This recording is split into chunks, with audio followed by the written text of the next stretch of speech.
warahmatullahi wabarakatuh. Halo sahabat semua, jumpa lagi di Nusaka Podcast. Kali ini kita akan membahas tentang sesuatu yang sedang terjadi di dunia pendidikan, yaitu berkaitan dengan kurikulum yang berlaku di semua jenjang pendidikan, dari mulai SD hingga ke sekolah menengah. Dan alhamdulillah hari ini sudah hadir di tengah-tengah kita semuanya, yaitu Pak Sarwidi SPD MPD. Beliau adalah salah satu pengawas pendidikan di Dinas Pendidikan Provinsi Jawa Tengah dan juga beliau sebagai pengawas manajerial di SMK Ma'arif NU 1 Taman. Selamat siang, Pak. Selamat siang, Assalamualaikum warahmatullahi wabarakatuh. Waalaikumsalam warahmatullahi wabarakatuh. Terima kasih atas kehadirannya. Mudah-mudahan Bapak sehat selalu, Pak. Alhamdulillah sehat. Hari ini kita akan membahas mengenai kurikulum merdeka, Pak. Cuma sebelumnya ada hal yang membuat saya tertarik. Pak Sarwidi ini selain sebagai praktisi pendidikan, beliau juga sangat aktif di dunia seni. MC ya, Pak? MC juga, kemudian aktif dalam dunia wayang, sangat senang sekali. Dan juga beliau di masyarakat juga aktif. Kira-kira motivasinya ini apa, Pak? Buat teman-teman biar tidak hanya fokus kok sekolah terus. Kira-kira apa, Pak, motivasi buat teman-teman guru khususnya, Pak? Ya, terima kasih. Seperti apa yang disampaikan oleh Bapak Supriyatna, jadi memang nanti endingnya ketika manusia sudah dewasa, bahwa kompetensi yang muncul itu tidak mesti kompetensi yang ketika di sekolahan menjadi sesuatu yang dianggap sangat urgen atau penting. Saya dulu kuliah di jurusan sejarah, tapi tadi disampaikan oleh Pak Supriyatna bahwa saya sebagai MC yang memang betul. Saya sebagai MC tapi di acara pengantenan atau dikenal dengan nama Pranoto Coro. Nah itu kalau sedang musim banyak orang hajatan, memang banyak yang pesan. Pak. Kayak kemarin waktu bulan Syawal, mulai hari raya keempat sampai akhir bulan Syawal, alhamdulillah lebih dari 20 tempat saya meng-MC acara pengantin. Ini juga menurut saya dulu di sekolah kelihatannya bukan menjadi sesuatu yang seolah-olah sangat penting. Tapi karena memang ya itulah kadang-kadang dalam diri manusia bahwa potensi yang nanti muncul ketika dewasa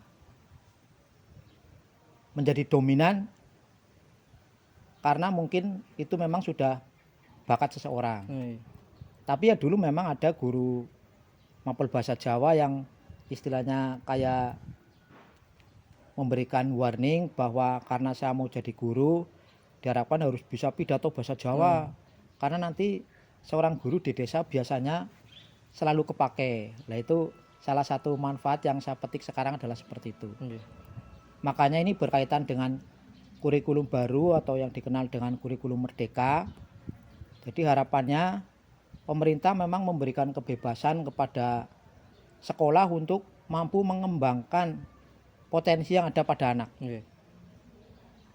Karena setiap anak punya potensi, punya kemampuan, termasuk punya semangat sendiri-sendiri, sehingga diharapkan sekolah mampu mengakomodir berkaitan dengan kemampuan yang ada pada anak. Sehingga diibaratkan luar biasa. Pendidikan itu seperti sebuah taman. Seorang guru harus mampu menumbuh kembangkan berbagai macam bunga yang ada di taman yang masing-masing memiliki karakter sendiri-sendiri. Bunga mawar punya karakter sendiri. Bunga anggrek punya karakter sendiri. Lah itu guru diupayakan bagaimana caranya supaya bisa mengembangkan anggrek bisa tumbuh sebaik mungkin. Mawar juga seperti itu. Jadi dunia pendidikan diharapkan mampu seperti itu. Luar biasa. Berarti intinya jadi Pak Sarwidi ini adalah produk, meskipun dulu kan belum ada ya Pak yang namanya kurikulum merdeka. Tapi artinya berarti Pak Sarwidi itu ketika sekolah itu menggeluti seluruh kompetensi ya Pak. Jadi apakah ada hubungannya dengan jurusan Pak Sarwidi selaku guru ataupun tidak, artinya tetap kita berusaha mengembangkan kemampuan kita ya Pak. Oh iya, pokoknya anak sekolah ya mengikuti semua mata pelajaran yang diajarkan di sekolah karena itu memang tuntutan struktur kurikulum. Lah masalah nanti Jadi apa jadi apa bidang mana yang paling menonjol itu Iya. memang kaitan eratnya dengan bakat minat seseorang. Iya. Tapi yang paling menarik Pak, yang paling menarik saya, Pak Sarwidi ini ya sebutlah dalam dunia pendidikan itu sudah mencapai puncaknya Pak. Pengawas itu kan puncaknya. Jarang sekali orang yang sudah berada di posisi itu mau aktif di masyarakat. Contoh lah Pak Sarwidi sekarang di masyarakat sebagai ketua RW. Sebagai ketua RW. Ini pembelajaran buat teman-teman semua. Jabatan apapun itu guru sekelas Pak Sarwidi yang pengawas, ini di masyarakat jadi ketua RW ya Pak. Ini kenapa Pak? Kok masih sempet-sempetnya jadi ketua RW? Ya kalau menurut saya yang namanya orang berjuang untuk kepentingan bangsa dan negara tidak usah muluk-muluk secara teoritis. Yang penting prakteknya di lapangan, sesuai dengan kemampuan masing-masing. Lah saya istilahnya alhamdulillah menjadi ketua RW ya karena masyarakat dulu memilih dan ketika mau ganti sudah nggak ada yang mau ganti. Luar biasa sekali. Sehingga saya anggap bahwa ini adalah sebuah contoh perjuangan sesuai dengan kemampuan saya, mampunya baru di lingkungan saya, di lingkungan saya. Kita masuk ke pembahasan kurikulum Pak. Ini kan kurikulum merdeka. Sebenarnya inti sari kurikulum merdeka itu apa Pak? Biar bisa dipahami oleh teman-teman guru, teman-teman praktisi pendidikan. Ini kan baru sementara kurikulum merdeka, jadi bebas. Sebenarnya intinya itu apa Pak? Kurikulum merdeka itu Pak? Inti dari kurikulum merdeka ya pokoknya diharapkan sekolah mampu mengembangkan minat dan bakat siswa secara maksimal. Makanya pemerintah atau direktorat memberikan keleluasaan berkaitan dengan manajemen waktu yang digunakan. Seperti misalnya dalam struktur kurikulum, pemerintah hanya memberikan alokasi jam pelajaran selama 1 tahun. Nah, nanti prakteknya di lapangan mau diterapkan misalnya mapel tertentu hanya di semester genap saja, mapel tertentu hanya di semester gasal saja, boleh itu secara teoritis. Tujuannya apa? Ya karena sebuah mata pelajaran dengan kompetensi tertentu kadang-kadang membutuhkan waktu yang cukup lama. Sehingga jangan sampai satu rangkaian kegiatan yang mestinya utuh terpotong karena harus di kotak-kotak misalnya seminggu harus 2 jam. Dengan seperti itu kan nantinya terputus-putus sehingga tidak menjadi satu kesatuan. Makanya pemerintah memberikan alokasi waktunya per tahun. Nanti pengelolaan jam pelajaran mau berapa itu diserahkan kepada sekolah. Kemudian yang kedua kaitannya dengan apa yang mau dicapai dalam setiap mata pelajaran. Pemerintah hanya memberikan sebuah capaian pembelajaran, sebuah rumusan kalimat yang sifatnya masih sangat umum. Nah, nanti pihak sekolah bisa mengembangkan atau menjabarkan menjadi alur tujuan pembelajaran disesuaikan dengan kondisi yang ada di sekolah masing-masing. Sumber daya gurunya, sumber daya alatnya. Sehingga makanya guru memiliki kemerdekaan yang luar biasa untuk mencapai capaian pembelajaran. Yang tentunya di sana sudah ada fase-fasenya. Jadi kalau kayak kita di tingkat SMK atau tingkat SLTA ya berarti kita nanti menggunakan capaian pembelajaran yang fase E gitu. Berarti ini merdeka ini semua ya Pak, dari mulai SD itu semuanya menggunakan kurikulum merdeka ini ya Pak? Oh ya, ini diharapkan mulai tahun ajaran baru ini nanti semuanya menerapkan kurikulum merdeka. Tetapi yaitu kalau yang di tingkat SMP berarti kelas 7 atau kelas 1. Di tingkat SLTA berarti kelas 10 kayak gitu. Bukan Kalau- langsung ini semuanya. Jadi kalau yang kelas 11 12 ya masih pakai kurikulum Iya. lama. Bertahap berarti ya Pak. Iya. Kalau misalnya ada yang termasuk di grup kurikulum Pak, di teman-teman guru juga mungkin ada yang bertanya.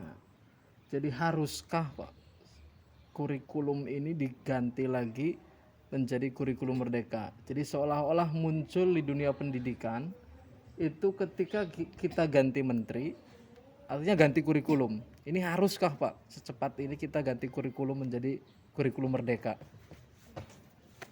Ya ini pemahaman yang kurang tepat. Oke. Dikatakan setiap ganti menteri ganti kurikulum. Sebetulnya tidak seperti itu. Jadi memang secara teoritis kurikulum setiap kurun waktu sekitar 10 tahun itu harus ditinjau ulang. Ini Tetap ya, ilmu Pak? yang saya dapatkan ketika di SPG dulu. Karena kurikulum kan untuk istilahnya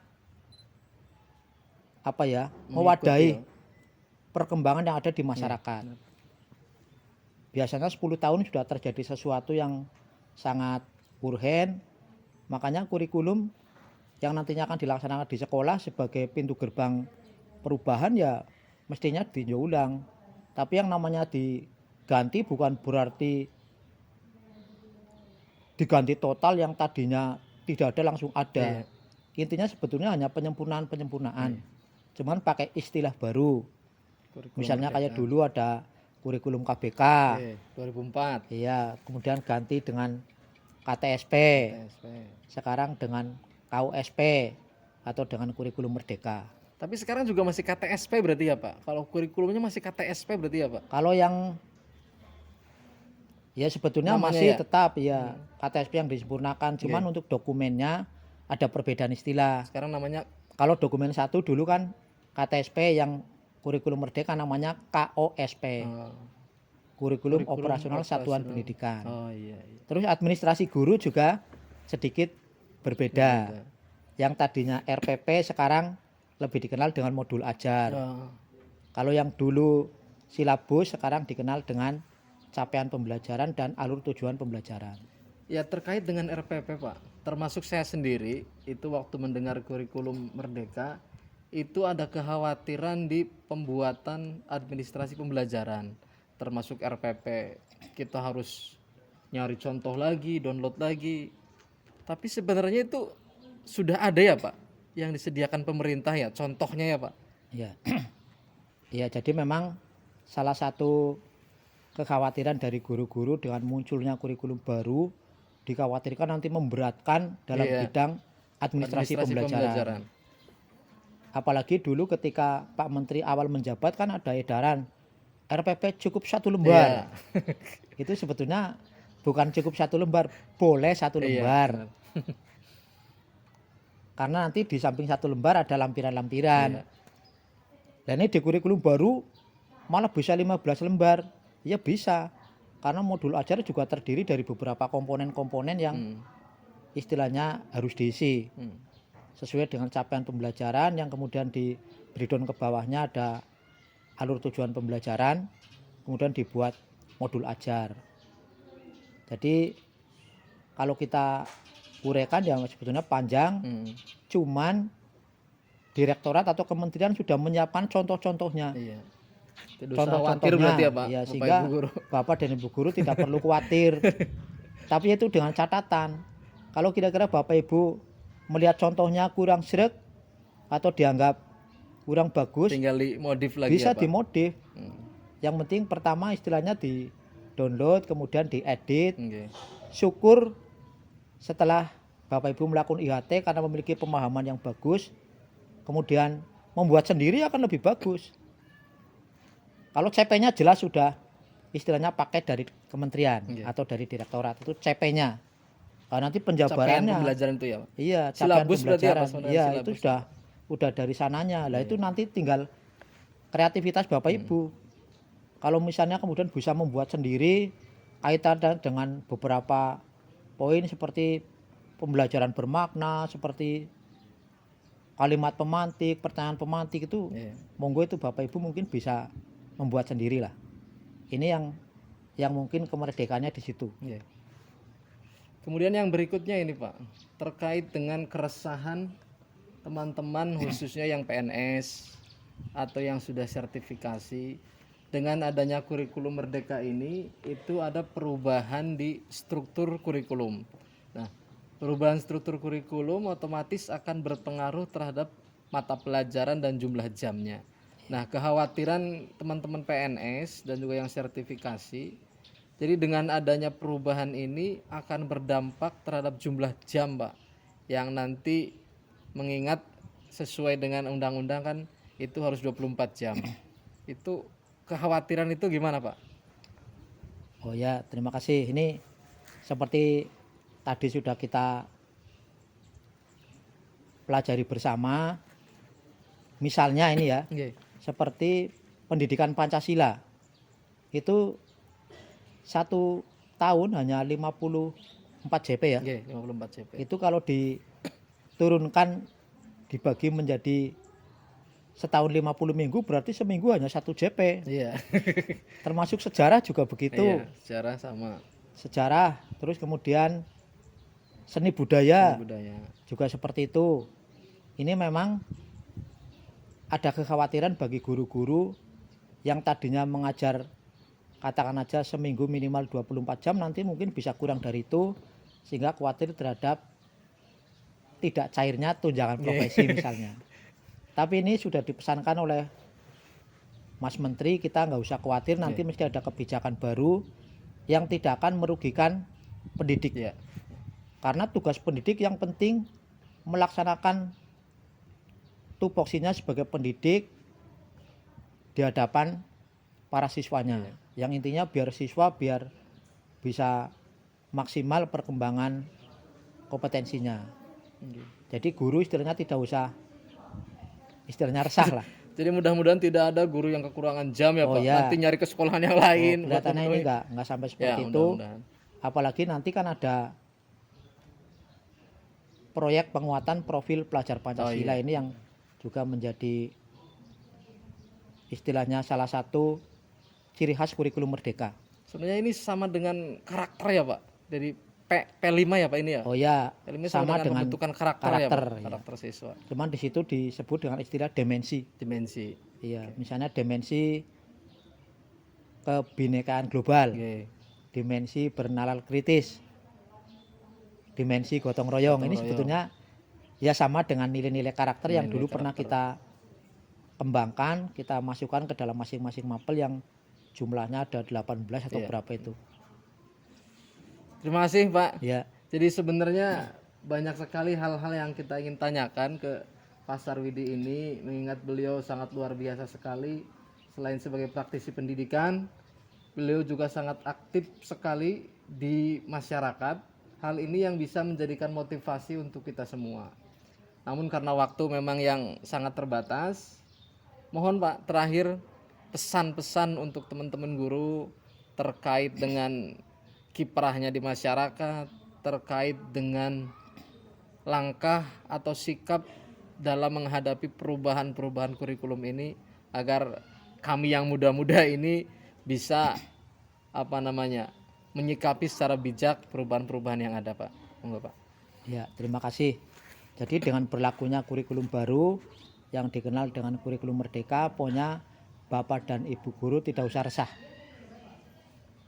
Karena berkaitan dengan administrasi Bapak Ibu guru itu semuanya sudah dibuatkan contohnya.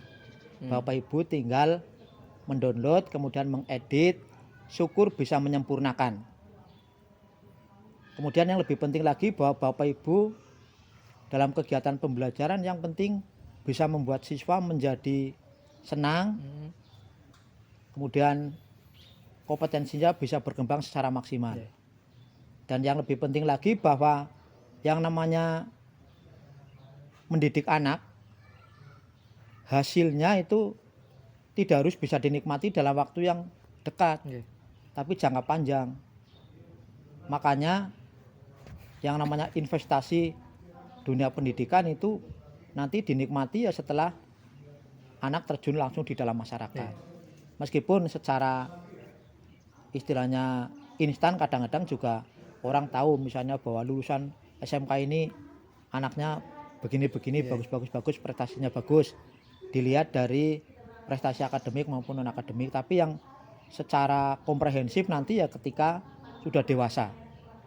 Termasuk kita kan merasakan dulu ketika SD bapak ibu gurunya nyuruh begini-begini, kita kan kadang-kadang masih punya kesan. Iya. Oh ternyata apa yang disampaikan oleh bapak dan ibu guru itu sangat penting. Nah, ini baru ya Pak, baru kerasa dirasakan, sekarang. Iya, setelah kita menjadi ya orang yang dewasa seperti ini. Ini menurut saya. Jadi intinya marilah kita berbuat sebaik mungkin untuk kepentingan masyarakat, untuk kepentingan bangsa dan negara sesuai dengan kemampuan kita masing-masing atau sesuai dengan profesinya masing-masing. Jadi insya Allah kalau kita menjadi guru yang baik, yang dicintai oleh anak-anaknya, ya berarti kita sudah berbuat yang terbaik untuk bangsa dan negara. Terima kasih demikian, Pak. ya. Terima kasih. Semoga sekali lagi bermanfaat Pastor untuk kita Widi semuanya. sudah menyempatkan waktunya untuk berbagi informasi, khususnya itu terkait dengan kurikulum Merdeka. Banyak sekali hal-hal yang ingin kita bahas dengan beliau. Saya kira waktunya tidak akan cukup 2 jam 3 jam dengan beliau ini, apalagi kalau nanti sudah membahas tentang dunia seni, dunia perwayangan, dan dunia di masyarakat. Kita bisa mengambil hikmahnya dari beliau, bahwa beliau adalah orang yang luar biasa di dunia pendidikan, tapi beliau juga sangat peduli sekali dengan perkembangan yang ada di masyarakat, masih peduli dengan lingkungan. Mudah-mudahan kita sebagai pendidik, sebagai guru, kita bisa menyikapi dengan baik seluruh kebijakan-kebijakan yang dikeluarkan oleh pemerintah demi untuk perkembangan kompetensi dan masa depan siswa. Sekali lagi terima kasih atas waktunya. Terima kasih, sampai jumpa kembali. Ya. Untuk teman-teman sekali lagi, selamat berjuang untuk kita semuanya. Luar biasa. Ya, informasi terakhir bagi teman-teman yang lulus SMP, MTS di tahun ini atau yang tahun kemarin sampai sekarang belum menemukan sekolah, kami SMK Maarif NU 01 Taungan masih membuka pendaftaran peserta didik baru. Silahkan sekolah di sini, biayanya murah, terjangkau, tapi insya Allah kualitas kita bisa bersaing. Kita bisa menghasilkan lulusan-lulusan yang mampu diserap oleh dunia industri. Terima kasih. Saya Supriyatna, Nusaka Podcast. Assalamualaikum warahmatullahi wabarakatuh. Waalaikumsalam warahmatullahi wabarakatuh. Masih Pak.